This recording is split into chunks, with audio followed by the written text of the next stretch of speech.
उतना ही आपके हृदय की मलिनता नष्ट होगी।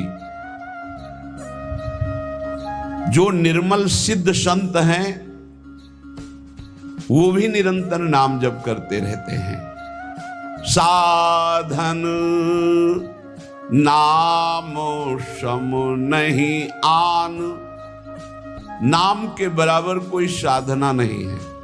नाम में मन नहीं लगता, ना लगे आप जपते रहिए, फिर इसका प्रभाव देख लीजिए। मन तो ऐसे फंस जाएगा जैसे चींटा गीले गुड़ में फंस जाता है, उसकी टांगें फंस गई, अब वो निकल नहीं सकता। ऐसे नाम मन को फंसा लेता है। आप जपिए तो भागने दो इसको, कितना भागेगा, जाएगा कहां है? हमारे सिवा इसका कोई आधार नहीं है। जैसे समुद्र में जल जहाज का पंछी कितनी भी उड़ान भरे, उसे आना जहाज में ही पड़ेगा, क्योंकि उसके लिए कोई आश्रय नहीं। ऐसे ही हमारा मन कितनी भी उड़ान भरे, उसको आना हमारे ही पास पड़ेगा, क्योंकि हम ही उसके आश्रय हैं। हमारी बिना स्वीकृति के वो कुछ नहीं कर सकता। इसलिए जो लोग ये डर रहे हैं कि नाम जप करते समय मन भागता है, क्या करूं, बिल्कुल डरने की जरूरत नहीं। बहुत धैर्यपूर्वक जहां जहां जाए वहां से हटा के नाम में लगाओ, या जहां जहां जाए वहां प्रभु को देखो। अगर ऐसा भी नहीं हो रहा तो छोड़ दो, नाम पर ध्यान दो। राधा राधा राधा, ये जाएगा कहां, भाग के इसे आना पड़ेगा। जपत शिव सनकादि शारद नारदादि सुजान, साधन नाम सम नहीं आन। भगवान शंकर को क्या चाहिए? समस्त बोध, शास्त्रों का, स्वरूप का, सिद्धियों का, इन्हीं के चरणों की आराधना से होता है, देवाधिदेव महादेव की आराधना से। वो भी हरि नाम जपते हैं, वो भी भगवान नाम जप करते हैं। सनकादि को क्या, ये तो परम सिद्ध है, पर हरिशरणम हरिशरणम हरिशरणम। सरस्वती जी तो सबको बुद्धि प्रदान करती, पर ये भी नाम जप करती है। नारद जी का तो प्रसिद्ध ही है नारायण नारायण नारायण। ये सब सुजान ईश्वर कोटि के महापुरुष निरंतर नाम जप करते रहते हैं। इसलिए नाम से बढ़कर कोई साधना नहीं है। नाम के बल मिटत भीषण अशुभ भाग्य विधान। अशुभ भाग्य विधान जो हमें नाना प्रकार के दुख विपत्तियां संकट देते हैं, जो खूब नाम जप करता है उसके ऊपर किसी का प्रभाव नहीं पड़ता। विपत्तियां, अशुभ विनायक, भूत प्रेत पिशाच यक्ष राक्षस, किसी की ताकत नहीं। कुछ लोग कहते हैं कि आप कहते हैं कि प्रेत सताता नहीं है, तो क्या प्रेत योनि नहीं है? क्या है? योनियां हैं, पर ये उनके लिए है जिनका कर्म भोग उपस्थित हो गया है। जैसे सृष्टि में सांप है, पर सबको काट लेगा क्या? उसी को काटेगा जिसका संस्कार है, कर्म भोग है। ऐसे ही हर योनियां हैं।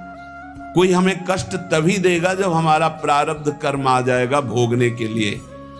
उसको सहन करने की सामर्थ्य या मिटाने की सामर्थ्य भगवान नाम में है।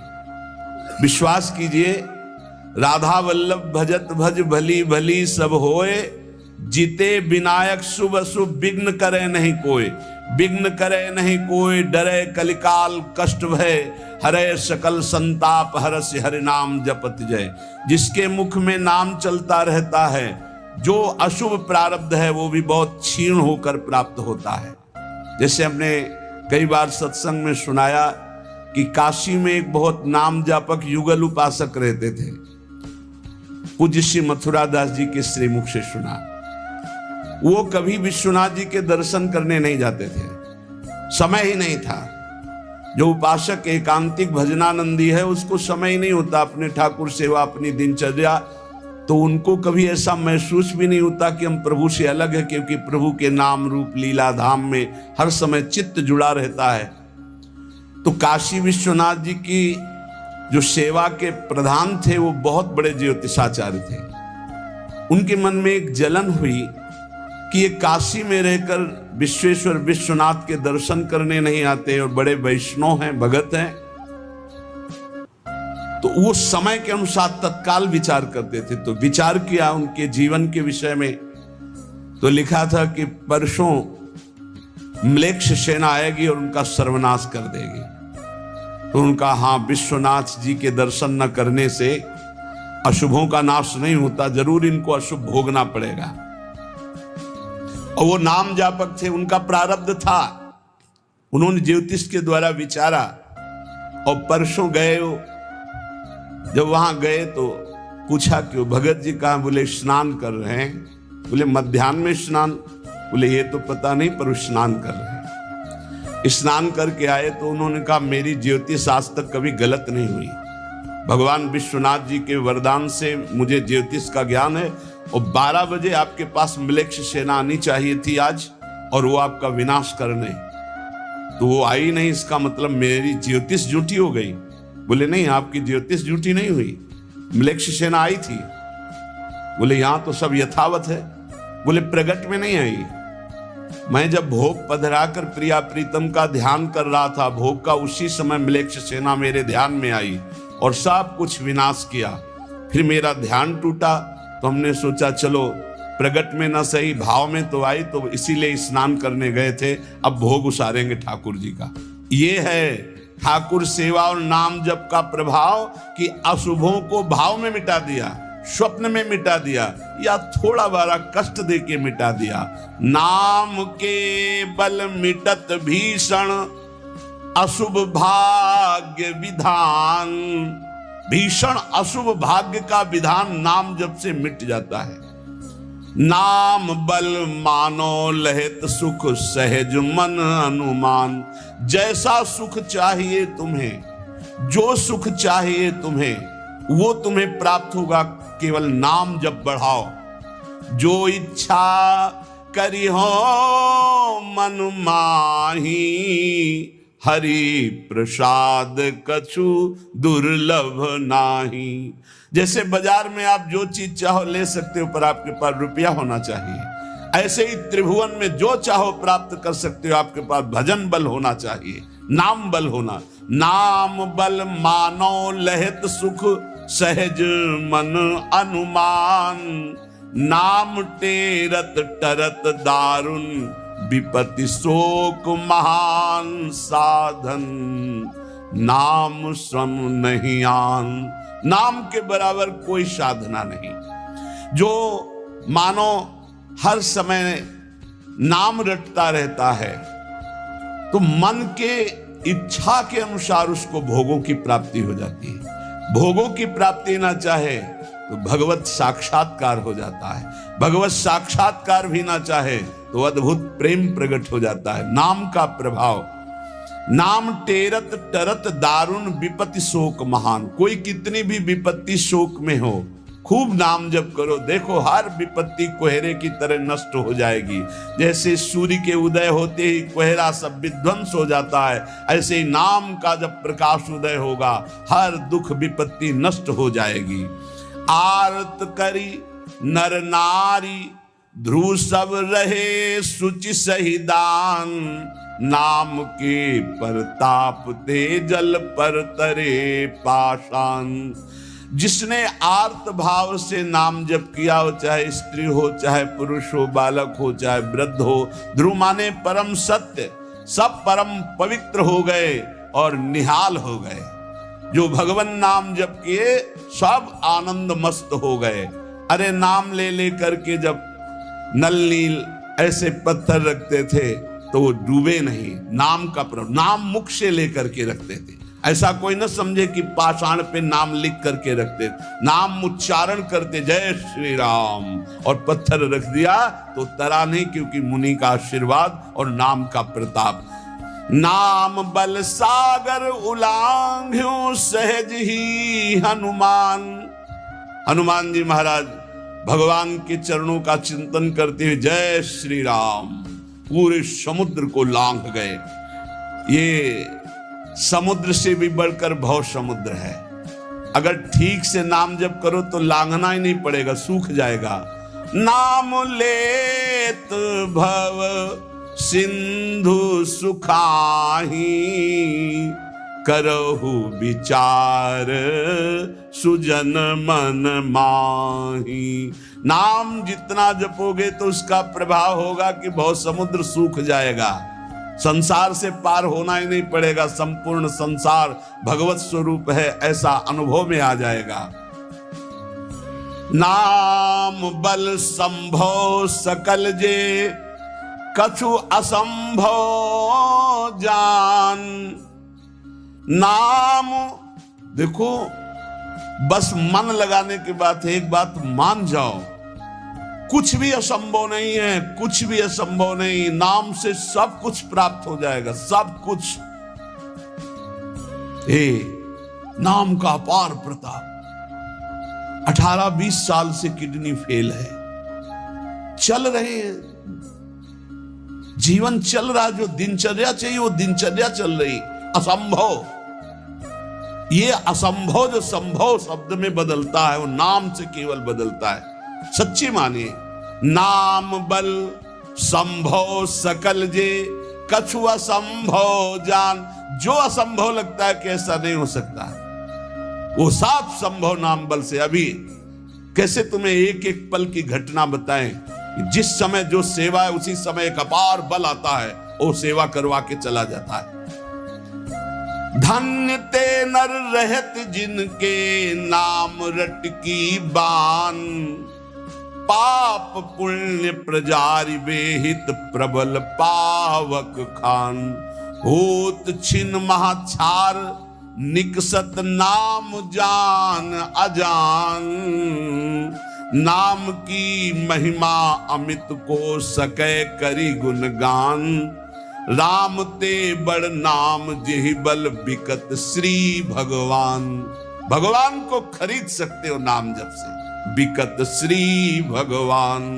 नाम की महिमा मित को सकै करि गुणगान, राम न सकहि नाम गुण गाई।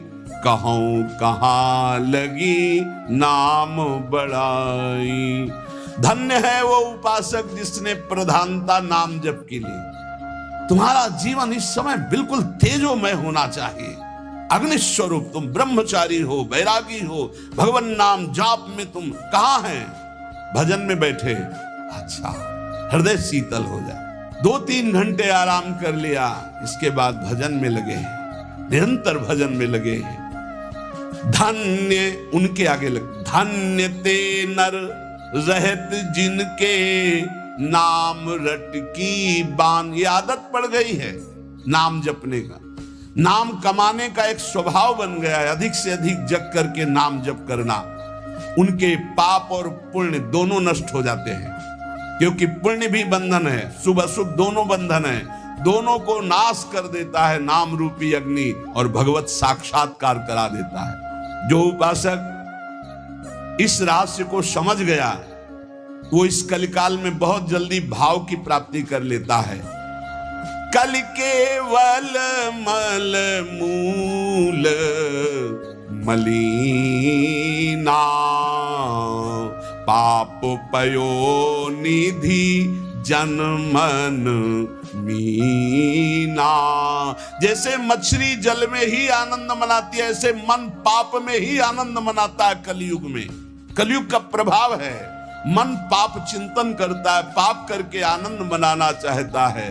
अगर इससे निकलना चाहते हो तो एकमात्र उपाय है राम नाम कलि अभिमत दाता, हित पर लोक लोक पितु माता। नहीं कलि करम न भगति विवेकु, राम नाम अवलंबन एकु। ये कलिकाल नाना प्रकार की दुर्वासनाओं को प्रकट करके साधक को फंसा लेता है, उसको जिसका निरंतर नाम नहीं चल रहा है। यदि नाम चल रहा है तो लोक में माता पिता की तरह पोषण और दुलार नाम करता है, और परलोक में अभिमत दाता, जो चाह की है, जो भावना की है, वैसे ही तुम्हें प्राप्ति होगी। प्रगट में भाव के संबंध में एक बड़ा रहस्य प्रसंग है कि उपासक जब नाम जप करता है और अपने आराध्य देव के प्रति भाव करता है तो भाव की झांकी आती है। यहां कहते हैं उसे कल्पना मत मानो, उसे कल्पना मत मानो, प्रभु आपके भाव में पधारे हैं। जितना आप भाव नाम के द्वारा प्रकट कर पाए हैं, ये भाव नाम के द्वारा होता है, ये कोई कल्पना नहीं होता। नाम जापक में ही भाव का प्रादुर्भाव होता है। जैसे आप श्यामा श्याम, तो आपके सामने जो श्यामा श्याम का रूप प्रकाशित हुआ, जितना आपने भजन किया है उसी के अनुसार वो प्रकाशित होगा। और आपका यदि भजन निरंतर चल रहा है और भाव गाढ़ है तो साक्षात श्यामा श्याम आपके सामने दिखाई देंगे। भाव का तात्पर्य है चिंतन। भावना करते करते रूप का सामने प्रादुर्भाव हो जाना। नाम जप करते करते भाव और भावना करते करते रूप का प्रादुर्भाव। मनोवृत्ति भावुकता में इतनी डूब जाए कि आपका ध्यान साक्षात दिखाई देने लगे कि मेरे प्रिया प्रीतम है। नाम का यह प्रभाव। ये विवेकहीन जो लोग कहते हैं मैंने भगवत साक्षात्कार कर लिया है, ये उनकी बातें नहीं, प्रपंच वाली बातें नहीं। यहां ठीक सत्य बात को समझो। भाव अंतस्थल में ऐसा द्रवीभूत हुआ कि आराध्य देव का रूप झलकने लगा। ये नाम जापक सदाचरण करने वाले भावुक उपासक की बात बताई जा रही है। जहां भक्त की दृष्टि सर्वत्र से हटकर केवल अपने इष्ट देव में है, जहां केवल भगवत वार्ता, भगवत चिंतन, भगवत प्रभाव, भगवत रूप, ये कल्पना की बात नहीं कर रहा हूं, वहां सर्वथा यथार्थ में भगवान का प्रादुर्भाव होता है। जैसे आप देखो, जितना भजन करते हो आप देखो, अभी भावना करके आपके प्रभु वैसे दिखाई देने लगेंगे। अगर नहीं दिखाई देते, नहीं भावना बन रही, तो अभी नाम जप और बढ़ाइए, नहीं आपके सामने वैसे ही खड़े हैं। आप देखो आपके भाव में आ रहे हैं कि नहीं आ रहे हैं, वो हैं, हर समय आपके पास है। अगर भाव में नहीं आ रहे हैं तो नाम जप और बढ़ाइए, अभी नाम जप रंग नहीं लाया है।